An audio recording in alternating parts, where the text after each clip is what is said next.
What up, YouTube? Big Lou tapping back in, but what it do with Big Lou? NFZR2, no fly zone Rican 2. Boy, it's hot as hell out here in Northern Cali. Whew, it's hot, hot, hot, hot. Anyways, I'm tapping back in with y'all to do my top 10 all-time power forwards, the 4 position. So I'm gonna go ahead and continue. This is video 4 of 5. Breaking down each position, my top 10 personal top 10 players at each position. So I already done point guards, I've already done shooting guards, and I've already done small forwards. Now this video is going to be on power forwards, and the last one will be on centers. Okay, so with that being said, and getting out the way, letting y'all know that it's very hot here today. Excuse me. At number 10, he was drafted in the 86 draft, second round, 27th pick overall.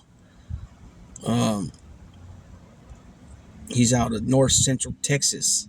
He played 14 seasons in the NBA. He's known as the Worm.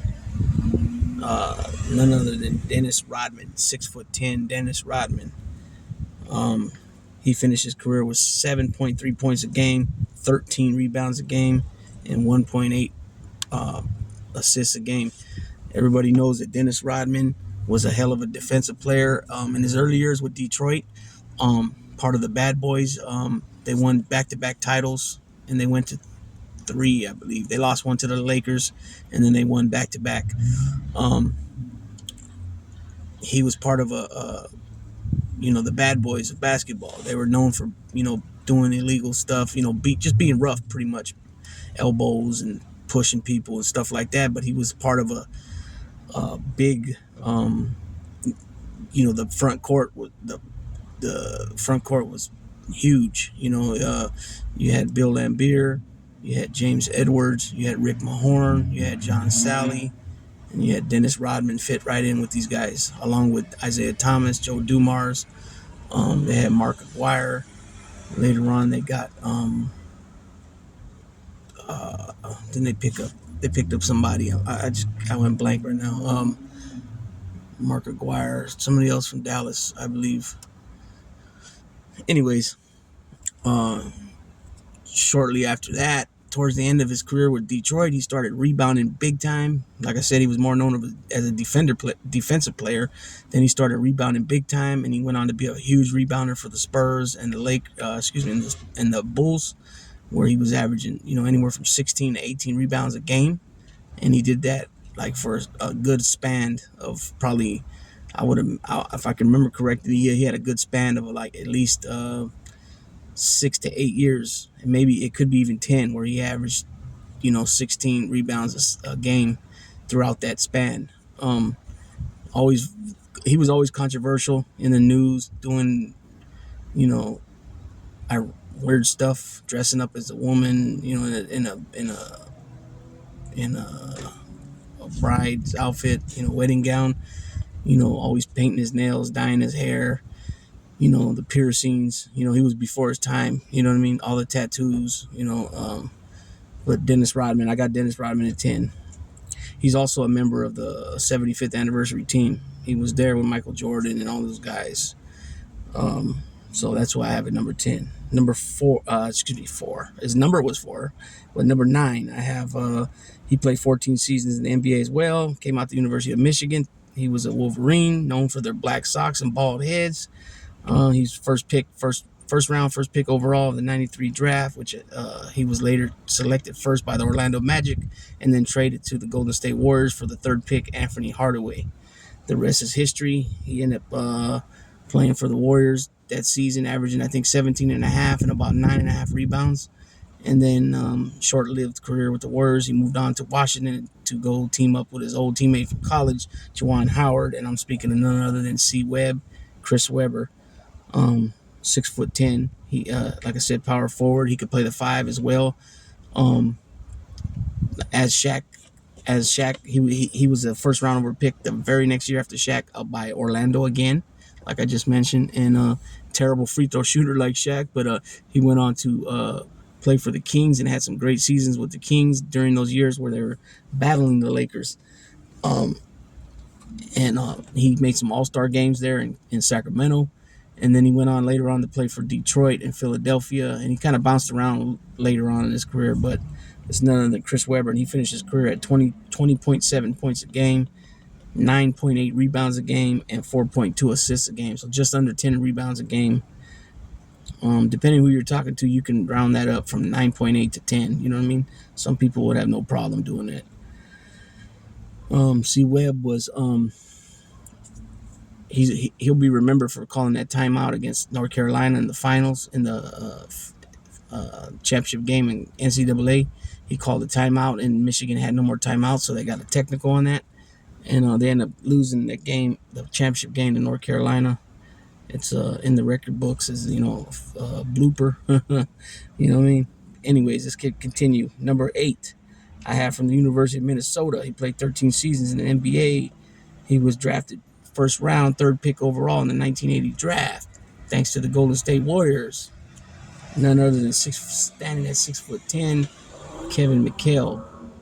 Kevin Mchale finished his career at 18 points a game, 7.3 rebounds a game, and 1.7 blocks a game.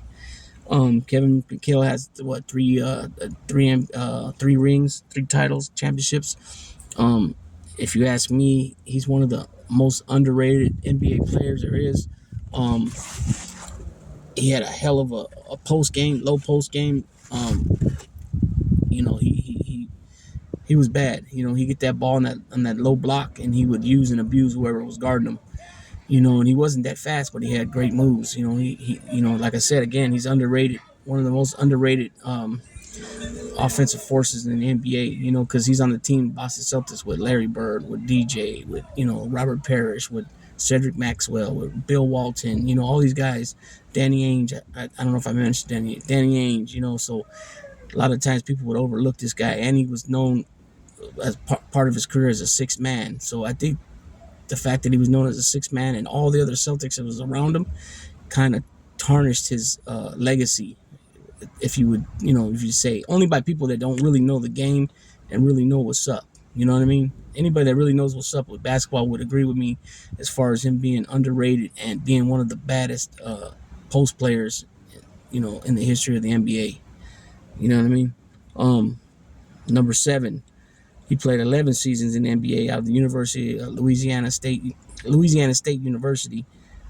First round, second pick overall in the 1954 draft. Standing 6'9". This guy's way before my time, but it's easy to go back and look up stats by these guys and things like that. And that's Bob Pettit. Bob Pettit is one of the, he's definitely up there as far as the greats on the offensive end. Also was a hell of a rebounder. He finished his career at 26 points and 26.4 points a game, 16.2 rebounds a game, and 3 assists a game. 16 rebounds a game, 26 points a game. Those are solid numbers. 26 points a game is solid. 16 rebounds a game is above solid. You know what I mean? He was 6'9".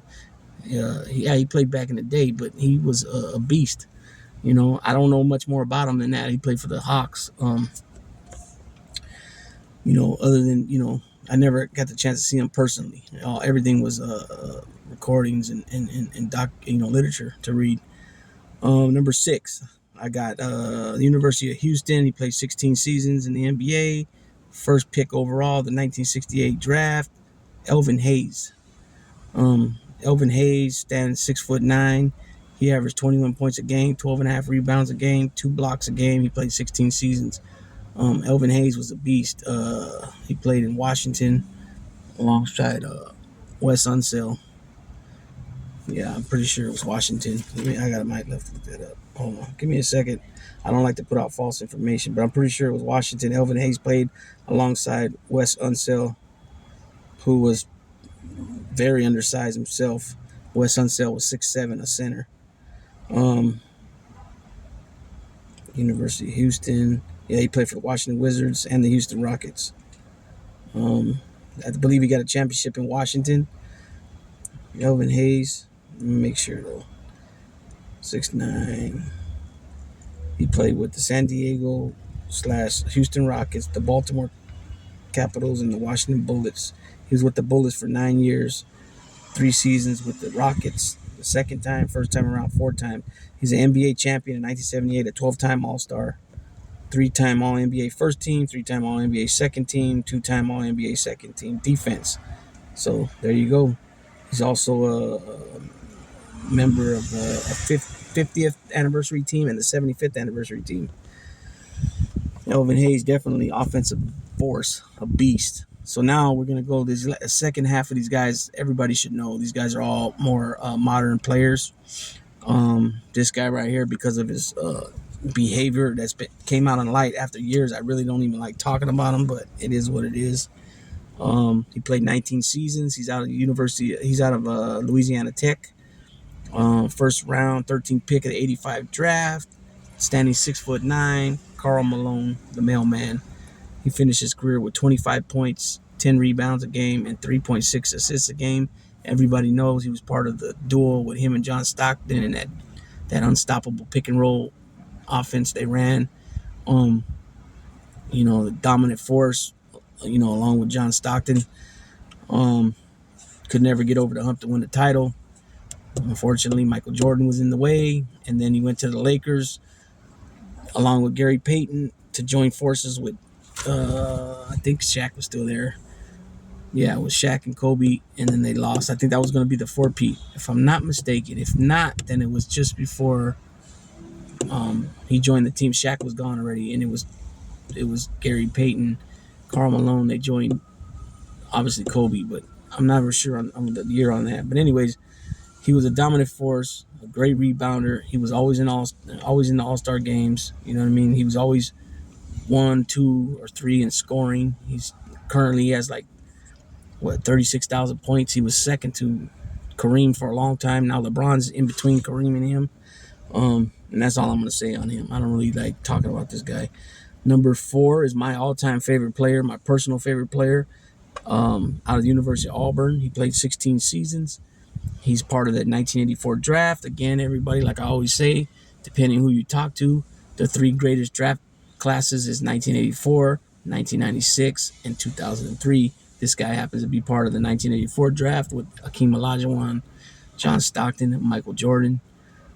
None other than the Mound Round or Rebound, a.k.a. Sir Charles, a.k.a. Charles Barkley.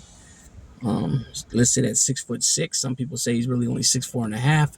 This guy played power forward. So just even if he really is just 6'6", he's playing power forward. Everybody he guards is 6'9", 6'10", 7 foot. And he's in there banging with them, and he's in there rebounding, snatching up boards. In his early years, he was averaging 11.5, 12.5 rebounds a game. Then it kind of chilled down a little bit when he got a little older, but he even finished his career off averaging almost 12 rebounds a game, 11.7. So he finished his career high his average 22 points a game, 11.7 rebounds a game, and 4 assists a game. He's the 1993 MVP again because of Michael Jordan. It derailed his plans for a championship ring, as Michael did with Stockton, Malone, Jeff Hornacek. For the longest, he also did the same with Clyde Drexler, Terry Porter, Buck Williams, Jerome Kersey, and them. But then Clyde Drexler ended up moving on to Houston, teaming back up with his ex-teammate from college, from Houston, University of Houston, Hakeem Olajuwon, and he got one while Michael was away. It is what it is. But Charles Barkley was definitely a beast.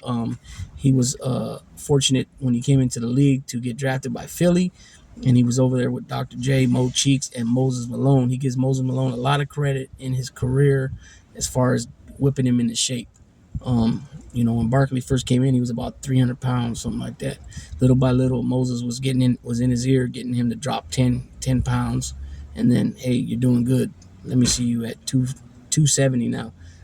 And he would do it, and then, okay, good. Let me see you at 260 now.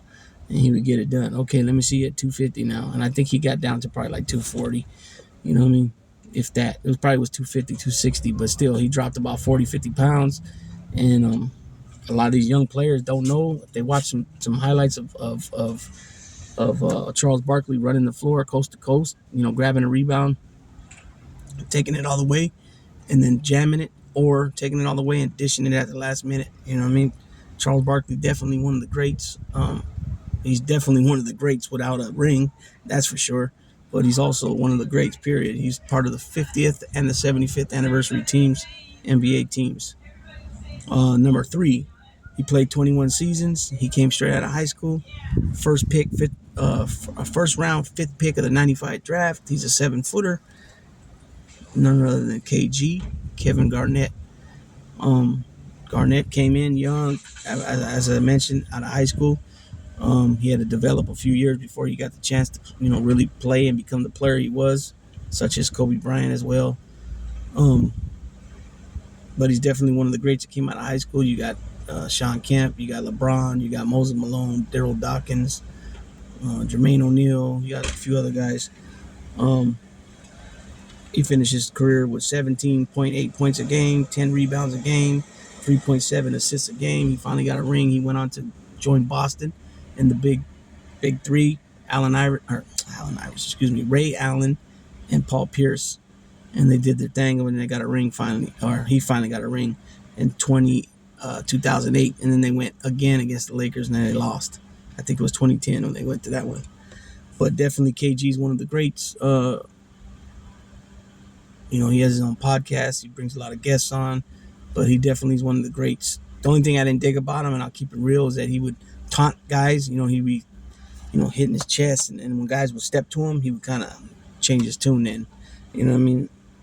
That might have just been part of the, part of his gig or whatever, his gimmick. But it is what it is. And he's still one of the greats, and I got him 3rd all-time on my all-time NBA power forward list. Number 2, he also played 21 seasons. He's out of Germany, another 7-footer. He came out first round, 9th pick overall in 1998. None other than Dirk Nowitzki. This guy was a dominant force as well because of his size. He could shoot over everybody. He was a perimeter. He'd be on the perimeter a lot, so a lot of times a small forward would guard him. You're talking between 6'6" and 6'8".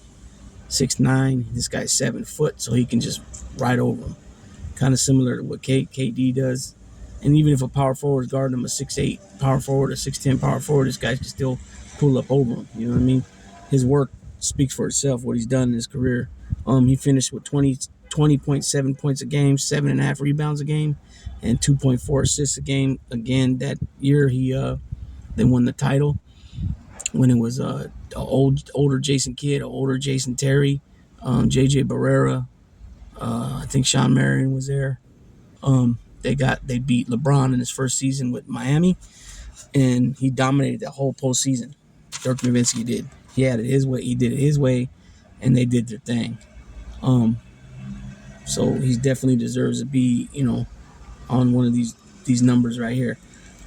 Top numbers of this list, and I'm gonna put him over Malone and Barkley because he has a ring. You know what I mean? And he carried that team.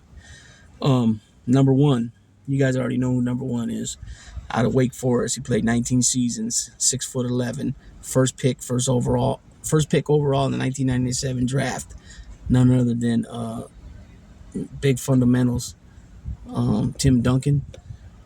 Like I said, Wake Forest, he finished his career with 19 points a game, 10.8 rebounds a game, 3 assists a game.